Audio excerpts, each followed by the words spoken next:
துடக்கம் மாங்கல்யம் தந்துனானேனா.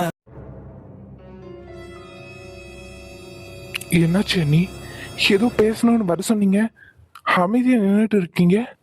அது அர்ஜுன், உன்கிட்ட உன்னை கேட்கணும். சொல்லுங்க நீ என்ன கேட்கணும்?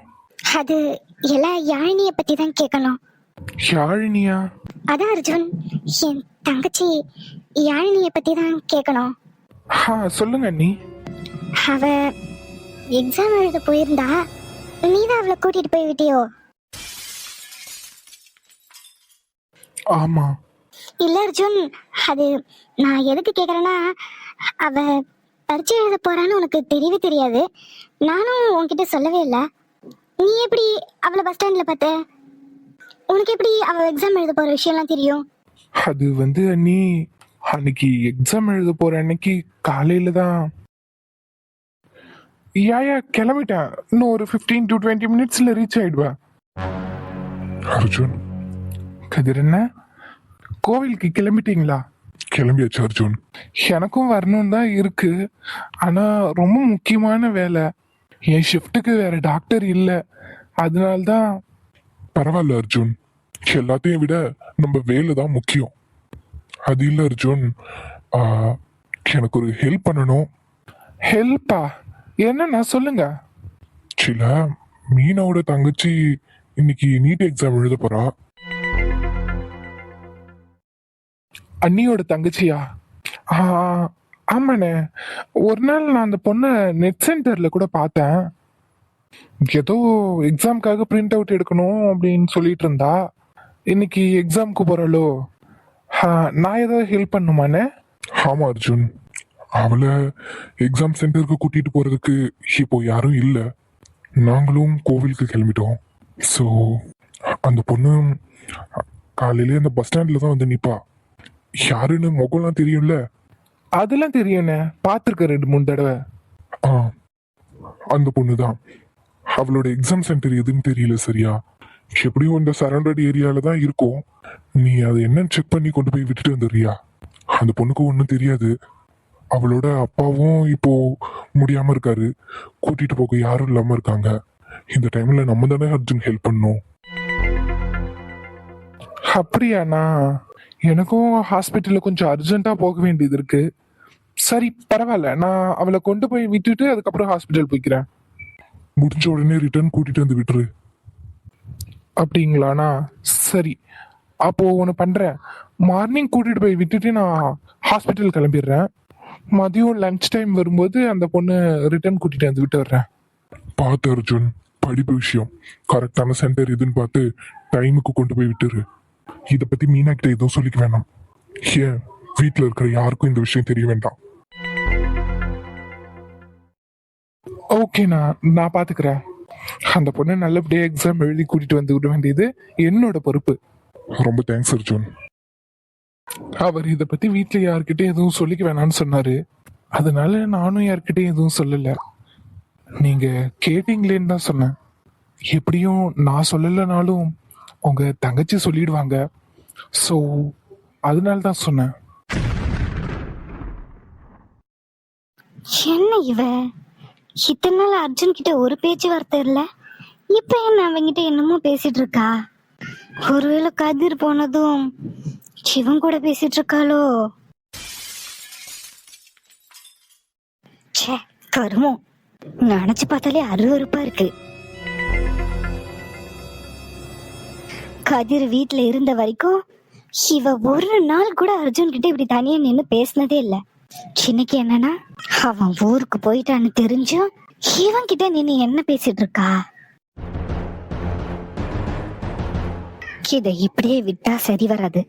கதிர் வரட்டும், இந்த விஷயத்த அவன் கிட்ட சொல்றேன். இத நீ என்கிட்ட முன்னாடியே சொல்லியிருந்திருக்கலாம் அர்ஜுன். கதிரையா என்கிட்ட இத பத்தி ஒரு வார்த்தை கூட சொல்லவே இல்லை. எவ்வளவு பெரிய விஷயத்த பண்ணிட்டு இவ்வளவு அமைதியா இருந்திருக்காரு. சேலை கூட இவளுக்கு மடிப்பு கலையாம கட்டியிருக்கா. எங்க வீட்டுல ஏதாவது வேலை செஞ்சாதானே? இவ என்னைக்கு கதிர் கல்யாணம் பண்ணனாலோ அன்னையில இந்த மகாராணி கணக்கா இல்ல உள்ள வந்துட்டு இருக்கா. கட்டின சேலையோட மடிப்பு கூட கலைய மாட்டேங்குது. பார்த்தா குறைக்கு கதிர் இவளுக்கு டஜன் டஜனா புடவை எடுத்து கொடுத்துருக்கான். ரொம்ப தேங்க்ஸ் அர்ஜுன். அண்ணி, நீங்க என்ன தேங்க்ஸ் சொல்லணும்னாலும் அண்ணனுக்கு தான் சொல்லணும். அன்னைக்கு காலையில அவர் வந்து இந்த விஷயத்துல என்கிட்ட சொல்லலைன்னா நான் அந்த பொண்ணை கூட்டிட்டு போய் எக்ஸாம் ஹால்ல விட்டுருக்கவே மாட்டேன். சிறு இந்த மடிப்பு கலையாம இருக்கிற சேலைய எப்படி கறி துணியா மாத்துறேன்னு பாரு. பழையபடி வேலைக்காரியா உன்னை மாத்துறேன்டி. என் கண்ணு முன்னாடியே வீட்டு வேலைக்காரி எனக்கு ஈக்குவலா சேலை கட்டுறான். எனக்கு ஈக்குவல் இல்ல, என்னை விட ஒரு படி மேலவே இருக்கு. இவ கட்டி இருக்கிற ஒவ்வொரு சேலையும் என் தம்பியோட காசுல நல்லா மினுக்கிக்கிட்டு திரியிறா. இப்ப பாரு நான் என்ன பண்றேன்னு. நீங்க எதை பத்தியும் ஒரி பண்ணிக்காங்க, எல்லாம் நல்லதா தானே நடந்திருக்கு. ஃப்ரீயா விடுங்க. என்ன அர்ஜுன், என்ன நல்லதா நடந்திருக்கு? கதிர் வேலைக்கு போனதை பத்தி சொல்றியோ? இல்ல ஏதோ நல்லதா நடந்திருக்குன்னு சொன்னியே. கதிர் வேலைக்கு போயிட்டான், சிவ மட்டும்தான் வீட்டுல இருக்கா. இப்போ நீங்க 2 பேரும் நல்லா பேசிக்கலாம் பாத்தீங்க. ஏன் கதிர் இருந்தா நாங்க பேசிக்க முடியாதா என்ன? இல்ல அர்ஜுன், அவன் இருக்கும்போது நீ பேசி நான் பார்த்தது இல்ல. இப்ப நல்லா ஃப்ரீயா பேசுறீங்கல்ல. முள்ள, உன் பேச்சு சரி கிடையாது பாத்துக்கோ. அண்ணி அம்மாவுக்கு சமம். நீ எப்படி இவ்ளோ கேவலமா பேசுற?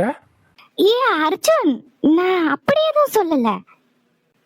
கதிர் கல்யாணத்துக்கு முன்னாடி என்னெல்லாம் பிரச்சனை நடந்தது, அப்போலாம் ஒண்ணுதானே எல்லாம் தப்பா நினைச்சிட்டு இருந்தாவ. அதுக்கு பிறகு இவளுக்கும் கதிருக்கும் கல்யாணம் ஆயிடுச்சு. ஆனா அதுக்கப்புறம் நீ அவகிட்ட பேச கூட இல்ல. ஏதாவது சாப்பிட்ற இடத்துல பார்த்தா 1-2 வார்த்தை பேசுவீங்க.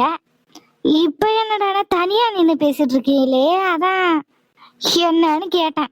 ச்சே, நீ எல்லாம் ஒரு ஜென்மம். வழிவிடு, எனக்கு வேலை இருக்கு. கிளம்பு கிளம்பு. என்னடி ஒன்னும் தெரியாதவ மாதிரி நின்னுட்டு இருக்க? இல்ல அதெல்லாம் ஒண்ணும் இல்ல.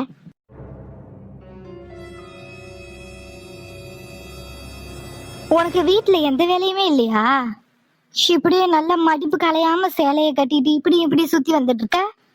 அப்படிலாம் இல்ல மேம், இனிதான் சமைக்கணும், நான் போய் சமைக்கிறேன். அதெல்லாம் வேண்டாம், இன்னைக்கு நான் என்ன வேலை சொல்றேனோ அதுதான் நீ செய்யணும். சமையக்கட்டு பக்கம் போன அவ்வளவுதான் சொல்லிட்டேன். என்ன சமையல் கட்டுக்கு சொந்தக்காரின்னு நினைப்பா? இப்ப பாரு சமையக்கட்டுலயே நின்னுட்டு இருக்க.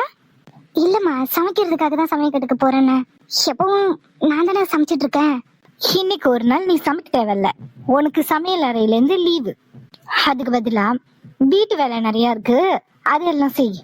இன்னைக்கு உன் அம்மா கூட காலையில வந்து பாலை கறந்துட்டு ஏதோ வேலை இருக்குன்னு கிளம்பிட்டாவ. அவங்க செய்யற வேலையும் பெண்டிங் கிடக்கு, அது எல்லாத்தையும் செய்யணும். கீழே பசங்க விளையாண்டு தண்ணி ஊத்தி வச்சிருக்காங்க, அதை நல்லா தொடச்சு வை. அதை தொடச்சிட்டு பின்னாடி தோட்டத்துல துணி நிறைய கிடக்கு, அதை துவைக்கணும். அதை துவைச்சிட்டு மாட்டு கொட்டையில சாணி அல்லாம இருக்கு, அதை அள்ளி போட்டு வா. சரிங்கம்மா. சரிங்கம்மான்னு சொல்லிட்டு இங்கேயே நின்று என் முகத்தையே பார்த்துட்டு இருக்கிறது கிடையாது, போய் வேலையை பாரு.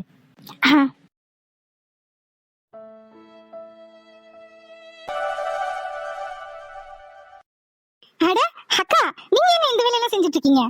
வீடு சுத்தம் பண்றதுக்கு தான் ஆள் இருக்கு, நீங்க எதுக்கு இந்த வேலையெல்லாம் செய்றீங்க? இன்னைக்கு அம்மா வரல, அதான் நானே சுத்தம் பண்ணிட்டு இருக்கேன். சரிக்கா, நீங்க ஏதாவது சமைப்பீங்க, ஹெல்ப் பண்ணலான்னு வந்தேன்.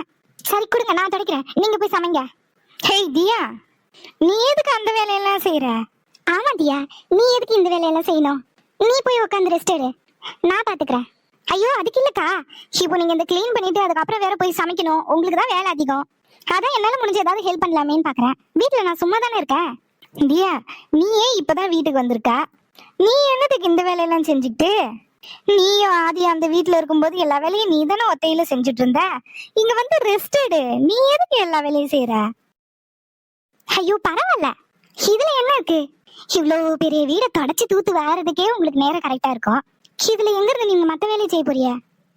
அதுதான் தியா நானும் சொல்றேன், அம்மா சமைக்கிறாங்க, இவ தொடக்கட்டும். ஆமா தியா, அம்மா சமைக்கிறாங்க, நான் சும்மா தானே இருக்கேன், அதான் வீட்டெல்லாம் தொடச்சிட்டு இருக்கேன். ஓ அப்படியாக்கா, சரிக்கா. உங்களுக்கு ஏதாவது ஹெல்ப் என்ன கூப்பிடுங்க, நான் வந்து செஞ்சு தரேன். சரி தியா, நீ போய் ரெஸ்ட் எடு. ம்.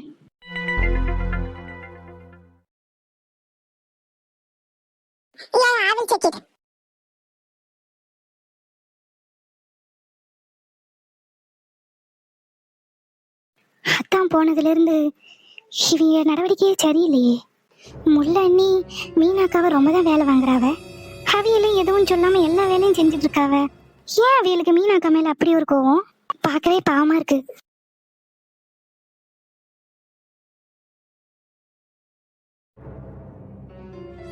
இவ என்ன சில மாதிரி நின்றுட்டு இருக்கா? ச்சே, மீனாக்காவை பார்க்கவே பாவமா இருக்கு. எனக்கு வர கோவத்துக்கு பேசாம அத்தனுக்கு போன் அடிச்சு எல்லாத்தையும் சொல்லிடலாம் போல இருக்கு. அத்தையும் கண்டுக்கவே மாட்டாவ, மாமாவும் வீட்டுல இருக்க மாட்டாவ. முல்ல அண்ணி ரொம்ப பண்றாவ. ஏய், என்ன பண்ணிட்டு இருக்க? அதான் அது வந்தாத்தா இந்த முல்ல அண்ணி இருக்காவல்ல. முல்லையா? ஆமா, அவளுக்கு என்ன? ஷ், ஒரு நிமிஷம் இரு. இவகிட்ட ஒரு 5 நிமிஷம் பேச முடியல. ஏன் அத்தா? ஏய், ஒரு நிமிஷம் இருன்னு சொன்னேன்.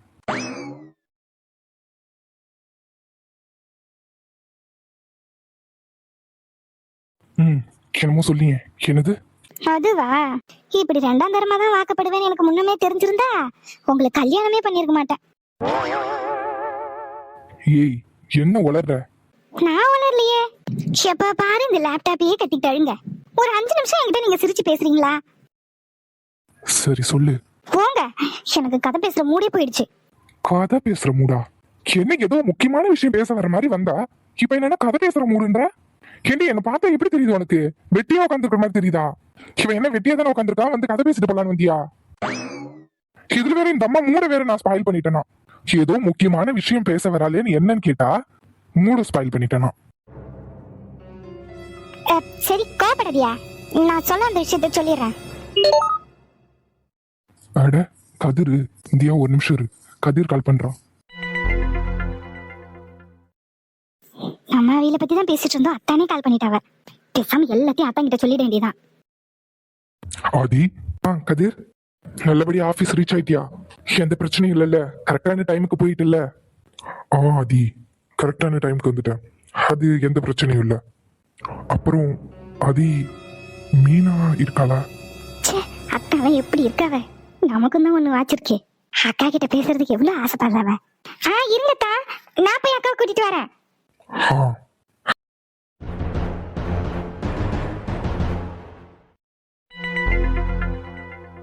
பரவாயில்லையே, எல்லா வேலையும் சுத்தமா முடிச்சுட்டேன். முடிச்சிட்டேம்மா. துணியையும் துவைச்சு காய போட்டேன், வீடையும் நல்லா தொடச்சிட்டேன், தொழுவத்தையும் சுத்தம் படுத்திட்டேன், சாணியையும் அள்ளி போட்டேன், மாடுப்பும் தண்ணி காட்டிட்டேம்மா. சரி சரி, சாயங்காலம் ஒரு தடவை சாணி வந்து அள்ளணும். சரிம்மா, அள்ளி போட்டுறேன். அப்புறம் இன்னொரு விஷயம். சொல்லுங்கம்மா. நாங்க சாப்பிட்ற தட்டுல நீ சாப்பிடக்கூடாது. முன்னாடி வேலைக்காரியா இருக்கும்போது உனக்கு ஒரு தட்டு கொடுத்துடணும்ல, அந்த தட்டுல தான் நீ சாப்பிடணும். எல்லாரும் மாதிரி வீட்டுல இருக்கிற தட்டுல நீ சாப்பிடவே கூடாது. சரிம்மா. இப்பதான் இவளுக்கு ஏத்த மாதிரி இருக்கு இவளோட துணியும். நல்லா கதிர் இருக்கிற வரைக்கும் மடிப்பு கலையாமல சேலை கட்டிட்டு இருந்தா, வேலைக்காரி எப்படி புடவை கட்டணுமோ அப்படிதான் கட்டியிருக்கணும். இப்பதான் பார்க்க வேலைக்காரி மாதிரி தெரியறா. அம்மா, அப்ப நான் போட்டுமா? கிளம்பு. மீனாக்கா, என்ன தியா குரல் மாதிரி கேக்குது? அக்கா இங்க. அட தியாதான். சொல்லு தியா. அக்கா ஒரு நிமிஷம் ரூம் வரைக்கும் வாங்களேன். அங்கயா? ஏன்? ஒரு நிமிஷம் வாங்க. இத வரேன். எதுக்கு கூப்பிடுறான்னு தெரியலையே, போய் கேப்போம். அப்புறம் கதிரு, வேலை எத்தனை நாளைக்கு? சீக்கிரம் முடிஞ்சிருமா இல்ல டைம் எடுக்குமா? தெரியல ஆதி, வேலை சீக்கிரம் முடிஞ்சிருந்தோன்னு நினைக்கிறேன். எவ்வளவு சீக்கிரம் முடியுதோ அவ்வளவு சீக்கிரம் வீட்டுக்கு வந்துருவேன். நீ இப்போ ஊருக்கு கிளம்புற? நான் இப்போ போகல, ஒர்க் ஃப்ரம் ஹோம் கொடுத்துருக்காங்க. ஸோ வாரத்துல ஒரு நாள் 2 நாள் ஆஃபீஸ் போற மாதிரி இருக்கும். கொஞ்ச நாளைக்கு இங்க இருந்து போயிட்டு அதுக்கப்புறம் பழையபடி வீட்டுக்கு போயிடலான்னு இருக்கேன். ஆமாட்டா, இங்க இருக்கவே நல்லாதான் இருக்கு. அங்க போய் தனியா எனக்கு சமைக்கவும் தெரியல, ஒன்னும் தெரியல, கஷ்டமா இருக்கு.